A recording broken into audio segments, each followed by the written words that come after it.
not for this. She's telling you what is going to be the basis of the beginning discussion today. Does hiring and pay then violate the Establishment Clause? Okay, and then it didn't go beyond that. Correct. Okay. So, oh,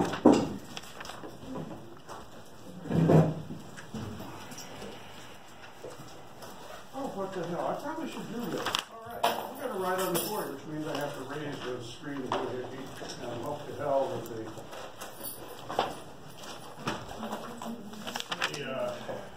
markers work.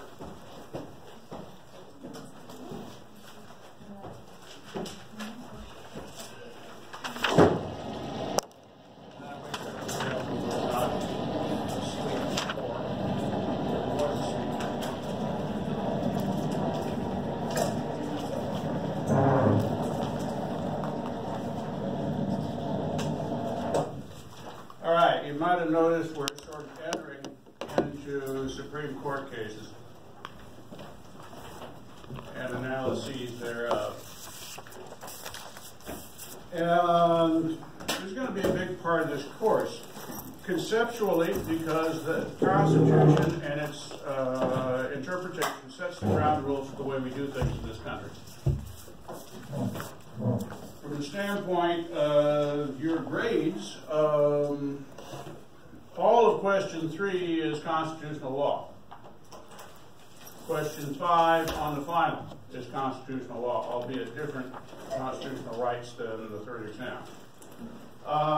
Questions 4 sub A and 4 sub B involve constitutional law and should be of particular interest to you because you are all under 26 and they deal with the president's power to make war, which becomes more and more of an issue every day, and to conduct negotiations in international relations, which seems to be going by the wayside. But, and there's, I think it's on the research guide for the third exam, there is a movie, sort of, that I made as part of my music and film class. And it's about the techniques, and you can see why I'm not making film as my career from that. It's about the techniques used in the discipline of law, dealing with the question, can that method be expanded to a wider variety of contexts? Now,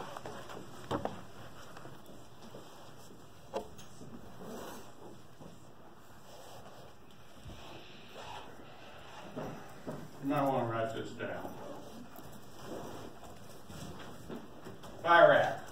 I'm going to write more stuff inside each letter because if you look at it, it sounds like something I used to say if I was really wasted when I was adjusting fire as I forward observing the artillery. Fire Act. This is how we analyze court cases, or appeals, I should say. And the first F is for facts. What are the facts of the case? Like Mackenzie was telling us about Reverend Palmer being the chaplain for Nebraska State's legislature.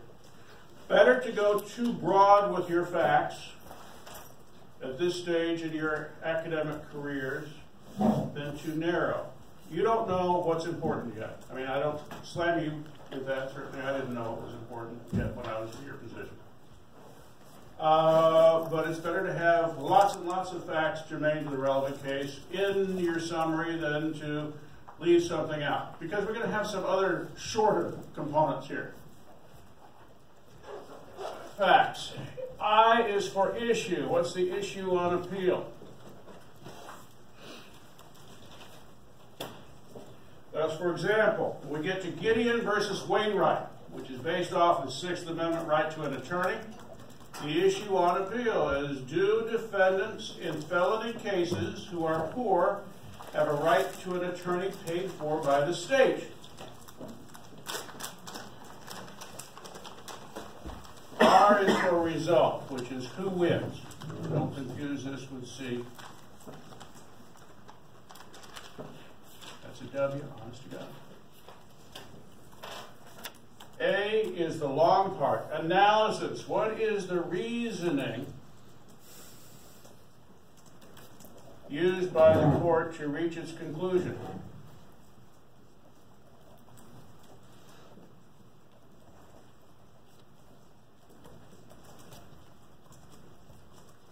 I'm channeling my 91-year-old mother who taught English for 44 years when I say, it's possessive does not take an apostrophe. Do we all understand this?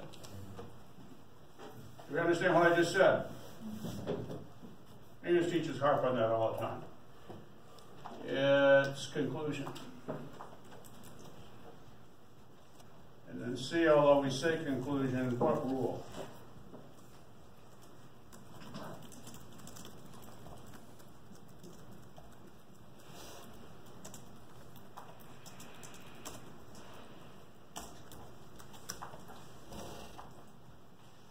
That should be a question mark. Question mark. What is the rule derived? What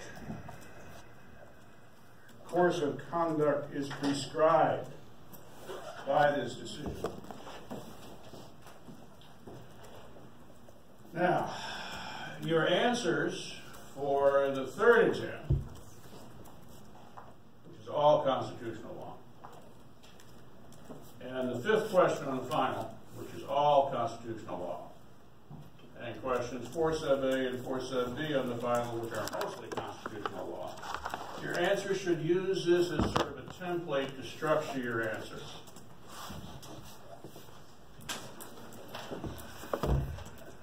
And I congratulate you, I guess, because you're the first class I actually told this up front, which might make life simpler for you later on, but it also might complicate things in the short term.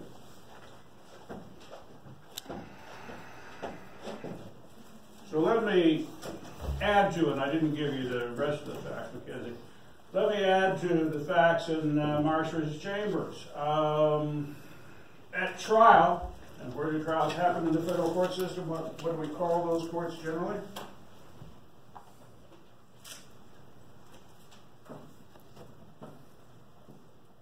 Okay, let's try that again. What is the name for the courts who do trials in the federal system? What do we call them? Federal district courts. There we go, federal district courts. And then in between you got Court of Appeals on a regional level, and then you got the Supreme Court of the United States.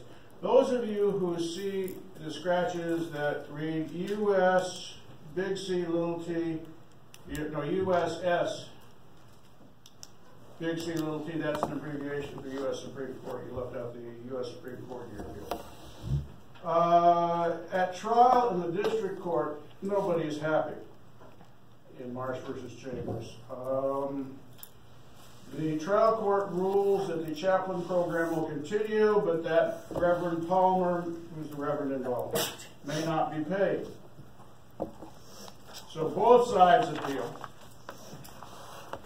And I realize it may be confusing for some of you, appellant versus appellee. There's a reason we use that terminology, because sometimes you get the defense appealing, sometimes you get the plaintiff appealing, sometimes you get both appealing, as is the case in Marsh versus Chambers. On cross appeal, the entire legislative chaplain program is thrown out. So, with the facts more or less in the hopper now,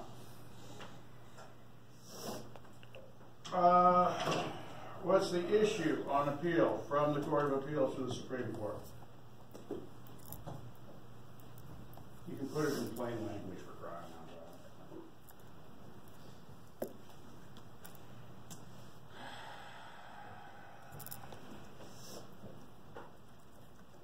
loud. You got your hands folded, you're just sitting there all prim and proper. What is the issue on appeal here? Just have a shot at it, kid. I don't know. Well, what do you think the issue on appeal is?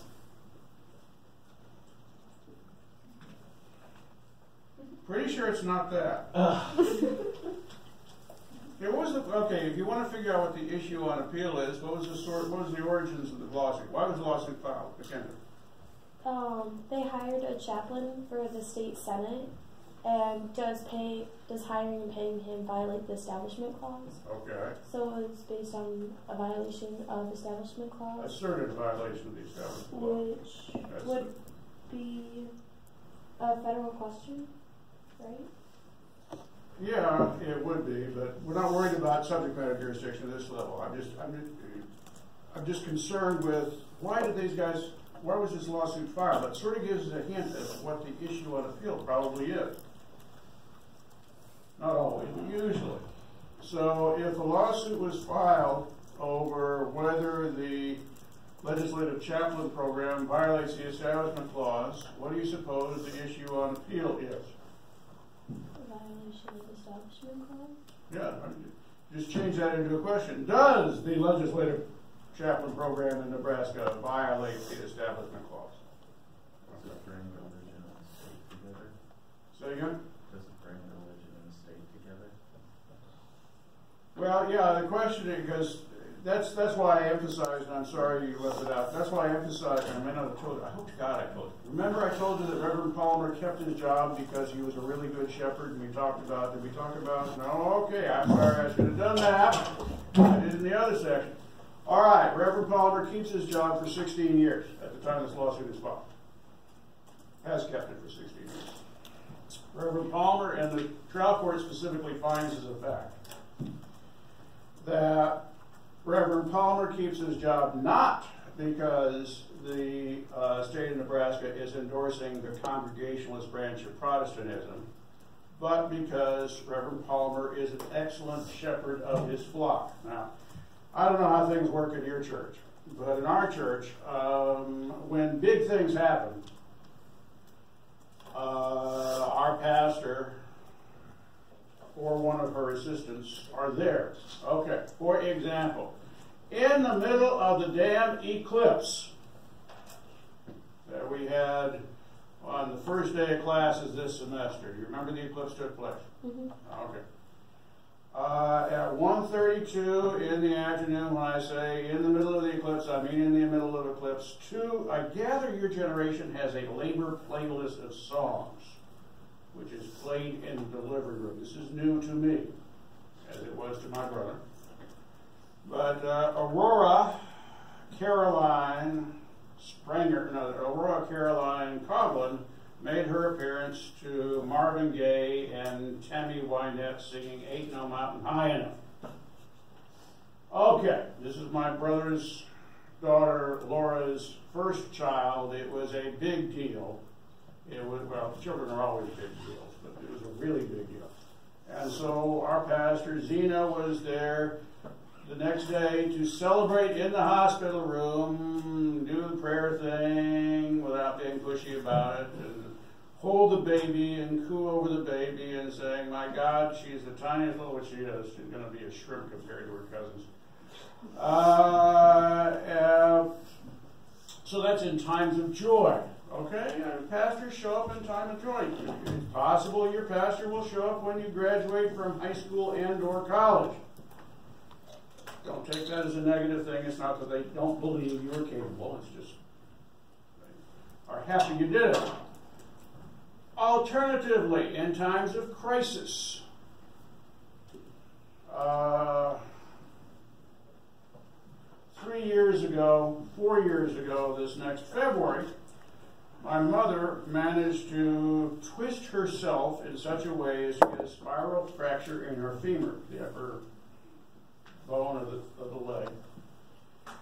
And the doctors did not know what to do in terms of pain meds for an 80, at that point, 7-year-old little old lady who lies when she says she's 5 foot tall, she's not, and lies when she says she's 100 pounds, she ain't. And so the doctors just, I'm assuming, because later on there's issues with the metal rod to hold her together, I'm assuming the doctors just screwed the pooch with the pain meds this time, because she was out of her head for 6 weeks. Out of her head for 6 weeks. I refused to tell her what she was yelling at us. I mean, she reduced middle-aged, experienced nurses to tears So God love her. When none of the rest of us could put up with my mother, which was sometimes a relatively low bar, Zena came in and sat with my mother, and as you'll discover, husbands will pretend to be paying attention to you when you talk to them, but really they're watching TV or reading the newspaper, whatever they say.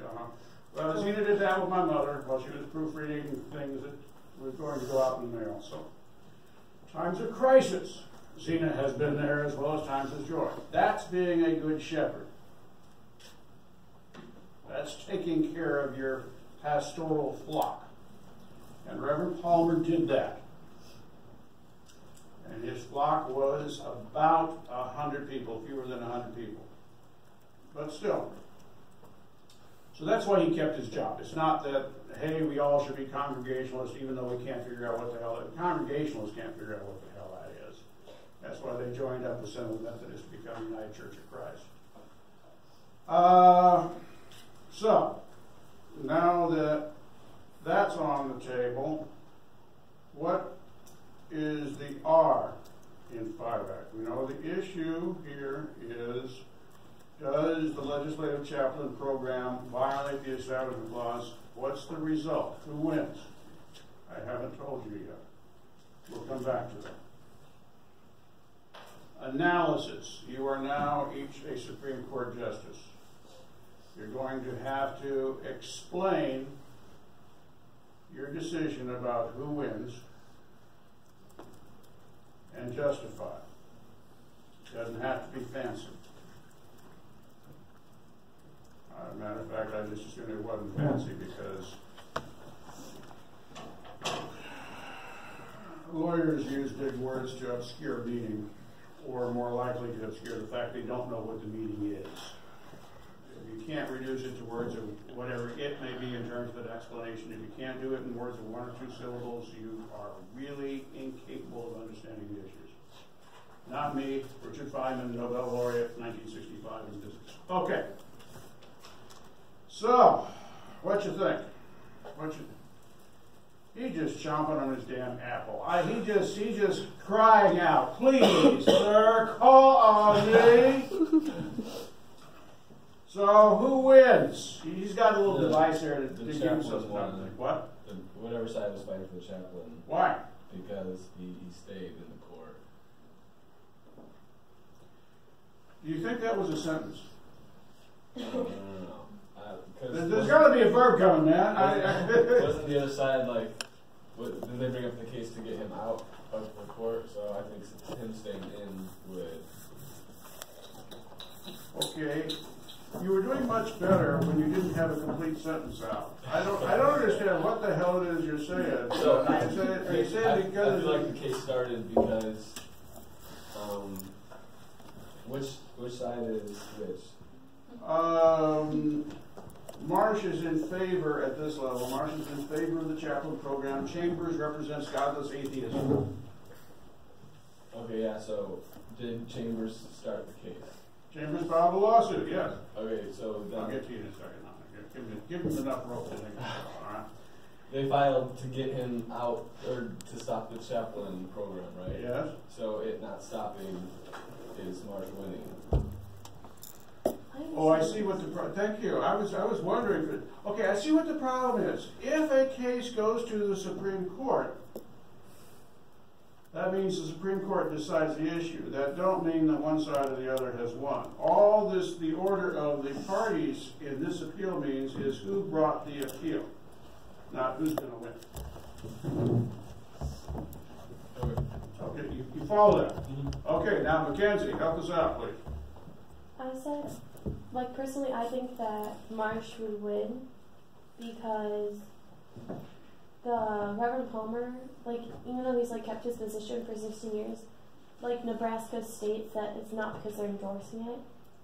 Like, they're saying that they're not endorsing, which means that they're not keeping him in just because they believe in that, but because he was being good and helpful and faithful to, like, the people there. Okay.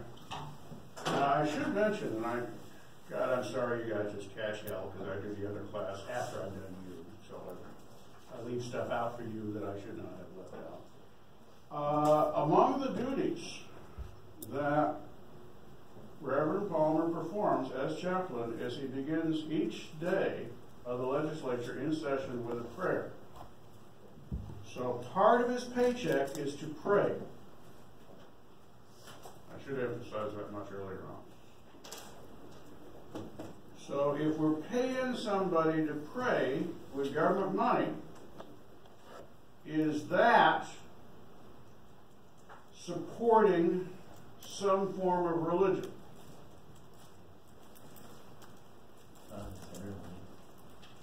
Monetarily, okay. It doesn't say, like, does it say in, like, the thing that he has to pray, or is it that he decides to pray? That's his duty. Go up there and give us a prayer. Many years ago, and you guys might want to Netflix it off of the stream or whatever the hell it is, there was a George C. Scott movie named Patton, which if you haven't seen, you probably should, even if I saw it long before I discovered my father-in-law was part of his command in Germany. But in there, General Patton asks his head of the chaplaincy corps to give him a weather prayer for good weather. So this is sort of like that, saying we're going to pay you to pray. I don't know what you pray for in Nebraska. Rain, I suppose. Not too much rain, but some rain. For the corn. And you also pray for the football team, which eats the corn. This large offensive line. But if you're paying somebody to pray, does that mean that you are supporting monetarily a religion? And if so, is this support a violation of the Establishment Clause?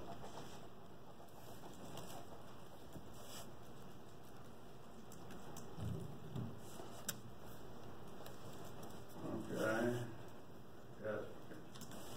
Mr. Stein agrees with me with what I just said. So, I don't think it violates the Establishment Clause because it's not like making a rule, like that area's not making a rule about religion, but it's like having like someone, because we have freedom of religion, so I mean, if they want, they can pray. Okay. Now, how many people, you don't have to raise your hands, how many people in the room have ever been caught with an exam or a quiz they were unprepared for? Did you do a little bit of praying under those circumstances? Oh Lord, suspend the laws of space and time so that I can suddenly learn all this crap. Oh please God, infuse into my brain the knowledge associated with this, particularly, yea, verily. What is the difference between meiosis and mitosis? Which here I am almost 70 and I can never remember what the hell that is. You can pray. Later on we're going to get to the school prayer decision.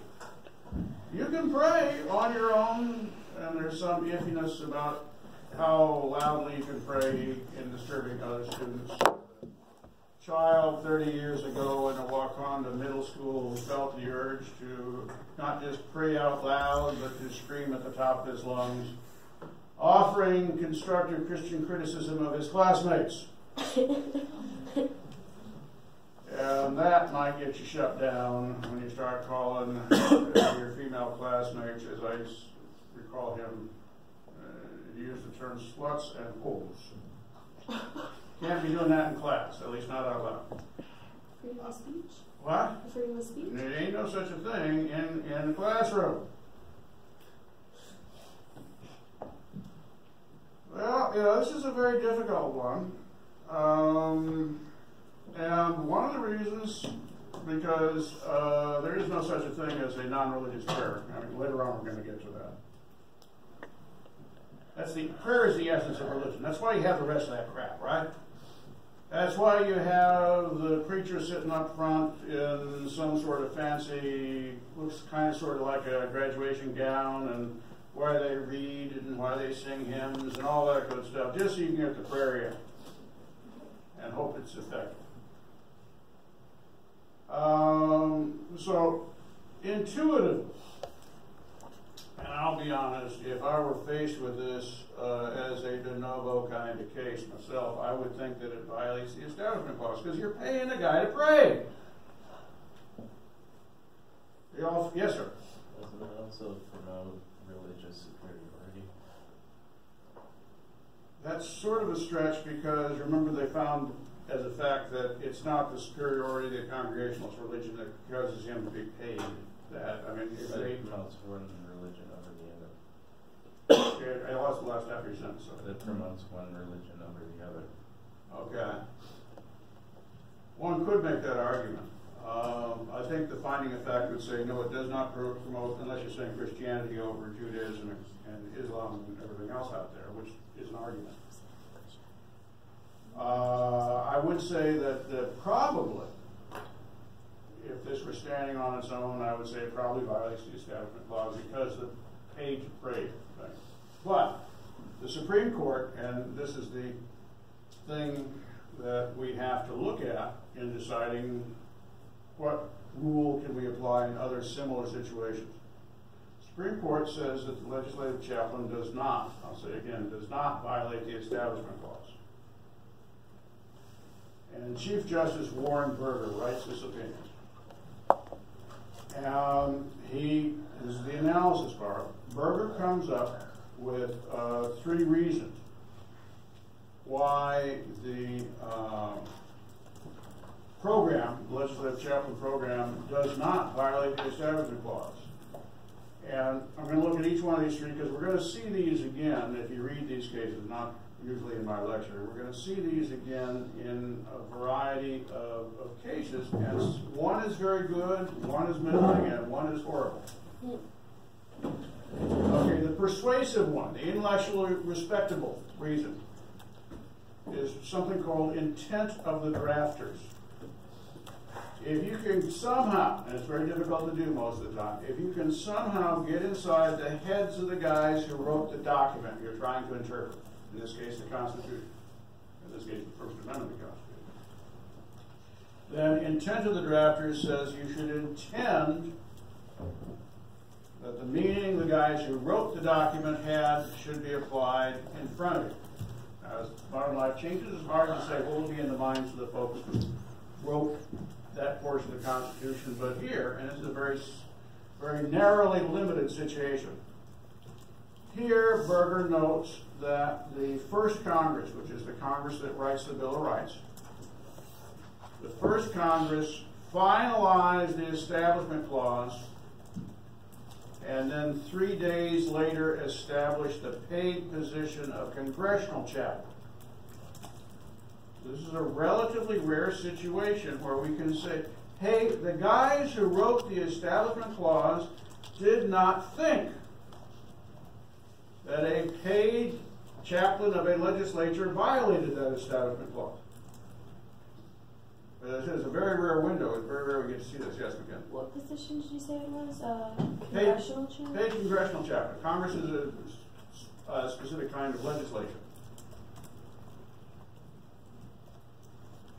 So, as I said, this is intellectually respectable. You may disagree with the method of following the original intent of the drafters, but it's so difficult to figure out what the original intent of the drafters was for most of the Constitution that it's not terribly useful. But in this case, it is. Last week, a lecture in this class, we talked about taxation and how a tax bill becomes a tax law. Tax law, tax statutes are another example where you can get inside the minds of the people who wrote the document. And when tax bills are written in Congress, each of the 2 standing committees that deal with a tax bill writes a committee report. And the standing committee's report on a given statute goes through section by section. The proposed statute, or the statute that passes, I should say, and says, this is what we intended this section to do. So you've got like a translator device in the Star Trek series. As I said, it's very rare that you find that. But in this case, we've got it. So, intent of the drafters, intellectually respectable. Middling. Argument against hypocrisy. Psychologically compelling, not logically compelling. Berger notes that God hangs around the Supreme Court a lot. When we go in for the LexisNexis instructional session, if we have time and the computer works, you will have an opportunity to hear a formula called the Oyez, which is a little 10-second song and dance that the bailiff of the Supreme Court recites, which ends with the phrase, God save the United States of America and this honorable court. I don't know why he does that at the end all the time, but he does. And so Berger says, it would be hypocritical for us in the Supreme Court of the United States to have God here, to say, hey, God, come on down, and to deny God to Nebraska, particularly since their football team is doing so poorly. All right, so as I said, that's psychologically compelling. It doesn't stand up to much serious logical scrutiny, but sometimes legal arguments do not stand up to logical inquiry. The third reason sucks. Third reason not only sucks, it sucks up rubber donkey lungs. It's the argument from custom. We have always done it this way to now, so we should keep doing it that way.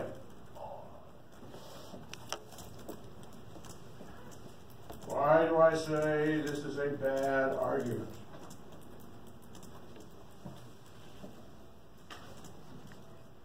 Oh God, we're just looking, okay. I'm going to call on you this time, but you realize that they're all going to start saying, Mackenzie will pick up the ball, I will never have to talk in class again, which is good for you, but bad for them. So, what is your reason? And then I will start calling on other people in here. I had a question. You had a question? Oh, I'm sorry.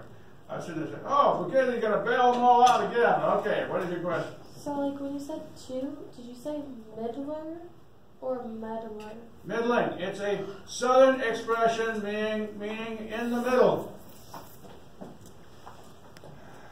If you all don't speak Southern by the time you get out of this class, you have not been paying attention. I actually saw my accent show up in a few of the answers that you gave me.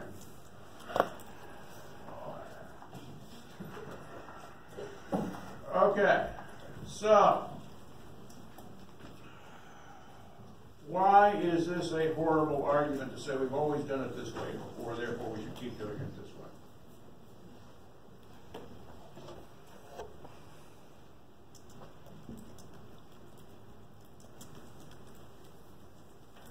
Because if you've been doing genocide for thousands of years, it doesn't make it any better.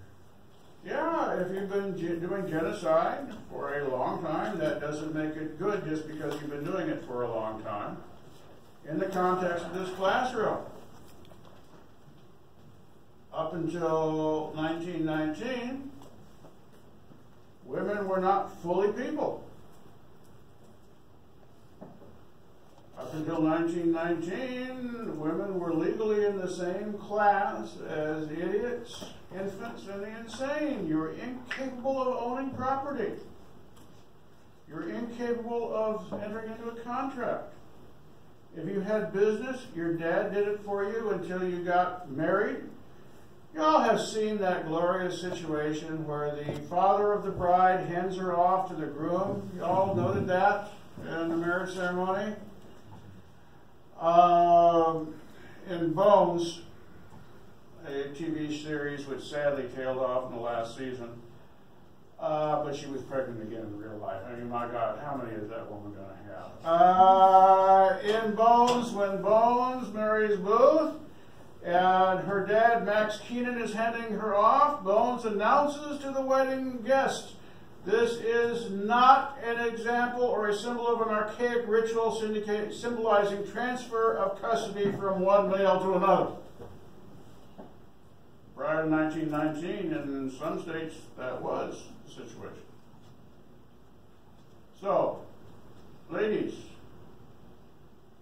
do you think that you're human, capable of buying and selling and going to school?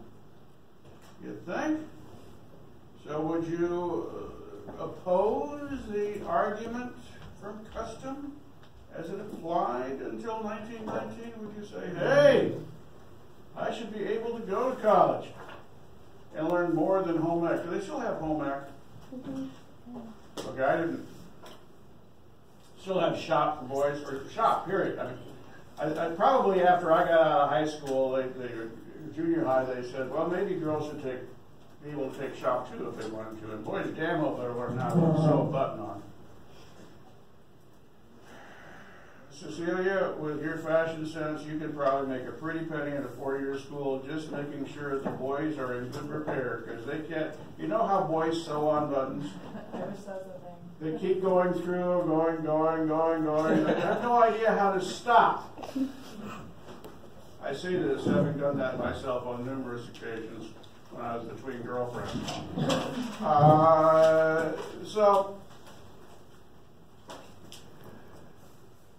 And we can do this with any other oppression that has taken place. Mr. Stein cited genocide, which was a term that was invented to explain what the Ottomans were doing with the Armenians, but it's a tradition that goes way, way back.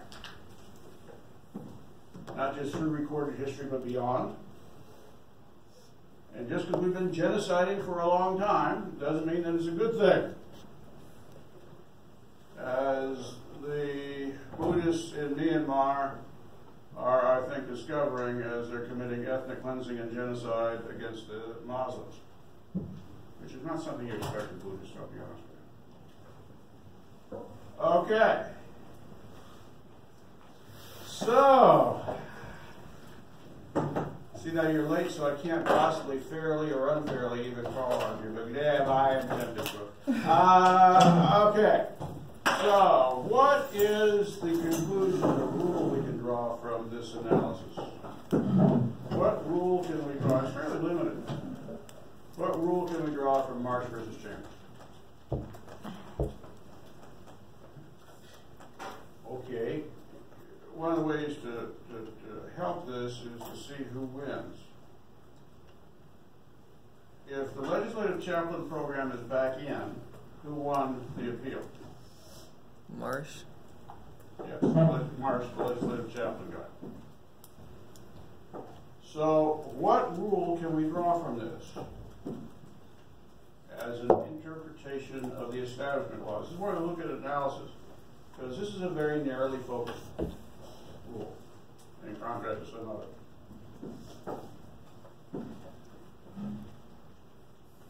Funding for religious affairs isn't violation. Well, no, did he find that the chaplain program violated the Establishment Clause? Okay, so what was the result? This is why I said it's very narrowly focused, Mr. Tom. What was the result? Don't pretty it up, man. Just go with what your gut says. The chaplain program's still in, so it's okay for states to pay. Chaplain program done now. Yeah, it's still in. Oh, still in. Okay, yeah. So the states can pay religious people. Oh, no, just can pay chaplains for legislatures. That's why I said this is a very narrowly focused rule. Not a whole lot of legislatures out there that require chaplains. And we haven't even talked about things like school boards or whatever. All we know from this case is that if you have a legislature, and that legislature wants to pay for a chaplain for its members, that paid legislative chaplain program does not violate the Establishment Clause. So in contrast to most of the others we're going to look at, this is a very narrowly focused result, very narrowly focused rule that we can derive from this. Okay.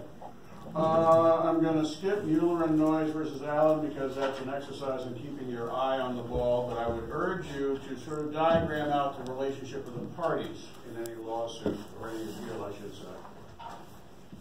And we turn now to Lemon versus Kurtzman. Okay. So what does F in FIRE Act stand for? Facts.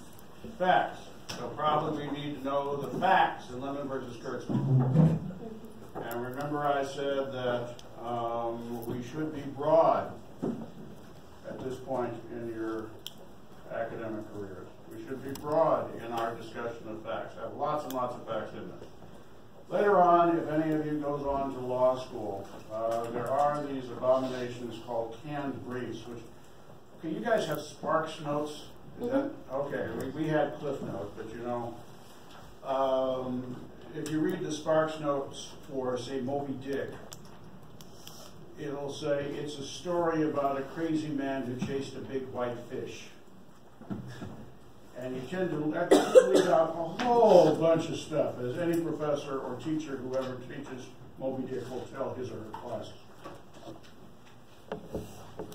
But you didn't know that there's code there for a homosexual relationship between Queequeg and Ishmael. Well, didn't you get that when Ishmael survives the sinking of the Pequod by floating on top of Queequeg's coffin? There's actually several dissertations out there using that as a basis for their interpretation. I think it's bullshit, but that's just me. Okay. So, in Lemon versus Kurtzman, we actually begin long, long ago. It used to be, going back to the 19th century, going back to the middle of the 1800s, that most of the private schools in this country, particularly once you get away from the Northeast, most of the private schools in this country were Catholic or parochial schools. And up until the early 1960s, the way that Catholic schools got teachers was to use nuns.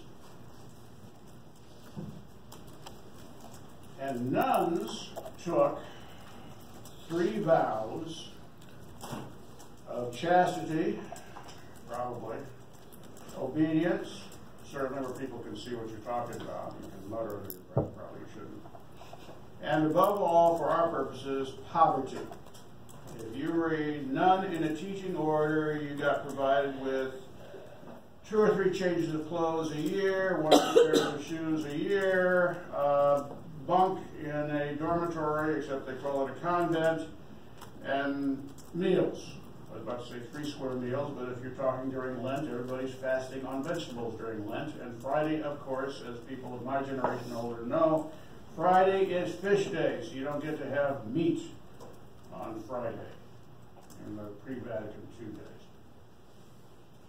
So the entirety of the private schools, the Catholic versions of the private schools, was based on, we got teachers we don't have to pay much to. And then Pope John the 23rd has Vatican II, big conference of everybody who's a big wig in the church. And Vatican II says, in important part for our purposes here today, that nuns can stop being nuns. They can leave the order, which nuns and priests did in droves. I guess having rethought the obedience and certainly the chastity parts of their vows. So, now all of my working for food teachers have decided to stop being nuns, or most of them. And that means I have to compete on the open market with teachers, paying salaries, with public schools. So, public schools are paying salaries, private schools, Catholic schools, which are based on, you ain't paying the teachers anything, now I have to pay the teachers.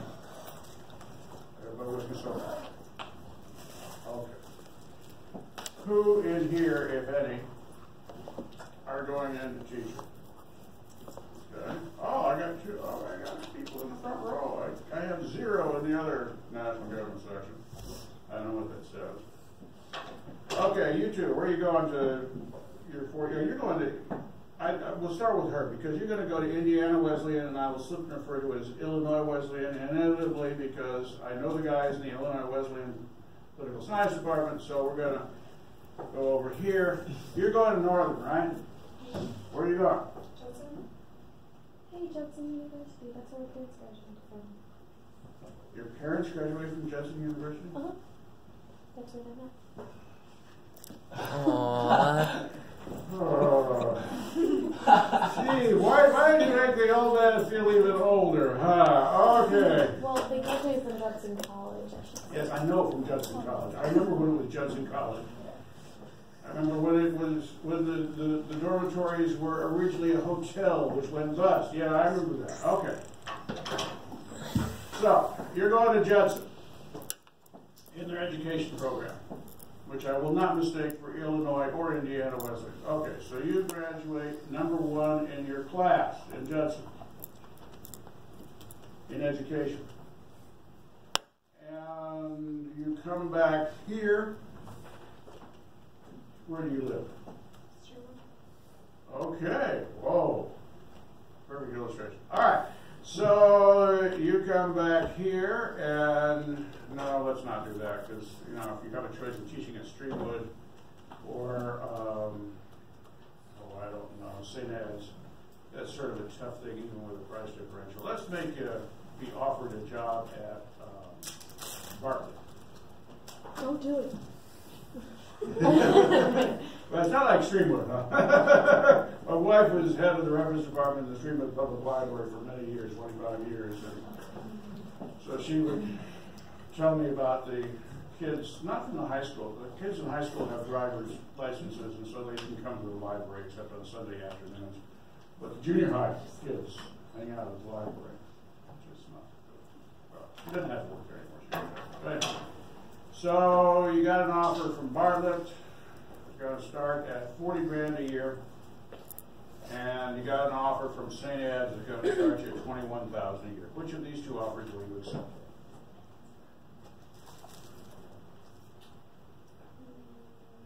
Okay, you have an offer to start at St. Ed's at $15,000 a year, and an offer to start at Streamwood at $50,000 a year. Which of these two will you accept?